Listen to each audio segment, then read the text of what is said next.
हमारे देश को चलाने के लिए एक बजट की आवश्यकता होती है। हर साल ये बजट सरकार बनाती है, बिल्कुल वैसे ही जैसे आप अपना घर चलाने के लिए बजट बनाते हैं, अपना ऑफिस चलाने के लिए बजट बनाते हैं, हर चीज़ का एक बजट होता है।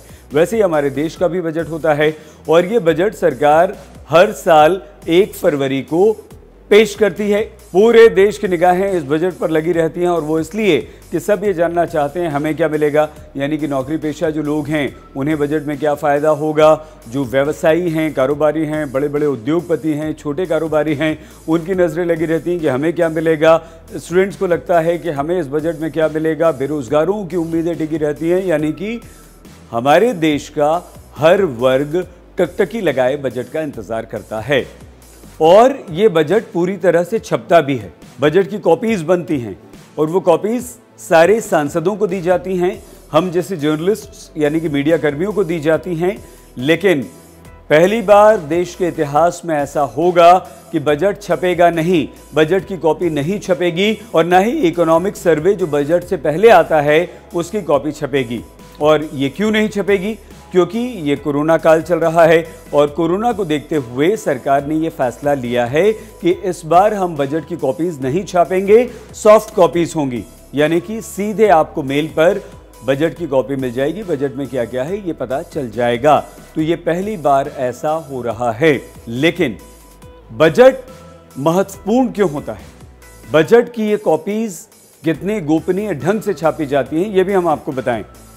15 दिन तक लगभग 100 वित्त मंत्रालय के कर्मचारी जो हैं वो पूरी तरह से ऑफिस में बंद कर दिए जाते हैं और फाइनेंस मिनिस्ट्री का ही अपना एक प्रेस होता है, यानी कि वित्त मंत्रालय की प्रेस में ही बजट की कॉपीज छापी जाती हैं। इसे बेहद गोपनीय रखा जाता है और ये किसी उत्सव से कम नहीं होता। ज़बरदस्त तैयारियां होती हैं, सैकड़ों नहीं बल्कि हजारों की तादाद में वित्त मंत्रालय के कर्मचारी लगते हैं। इस बार बजट सत्र 29 जनवरी से लेकर 8 अप्रैल तक चलेगा और ये 2 चरणों में होगा। पहला जो सत्र होगा वो 29 जनवरी से लेकर 15 फरवरी तक होगा और दूसरा बजट सत्र जो होगा संसद का वो 8 मार्च से 8 अप्रैल तक चलेगा, यानी कि 1 महीने का होगा। इस बीच 1 तारीख को वित्त मंत्री निर्मला सीतारमण, वित्त राज्य मंत्री अनुराग ठाकुर बजट पेश करेंगे 2021 और 22 का। लेकिन इस बार बजट की कॉपी नहीं छपेगी, ये पेपरलेस होगा। सॉफ्ट कॉपी सभी सांसदों को, जर्नलिस्ट्स को, मीडिया कर्मियों को दी जाएगी और आज़ादी के बाद पहली बार ऐसा होगा कि पेपरलेस बजट होगा और उसकी कोई कॉपी नहीं होगी। ये फैसला वित्त मंत्रालय ने लिया है कोरोना के कारण।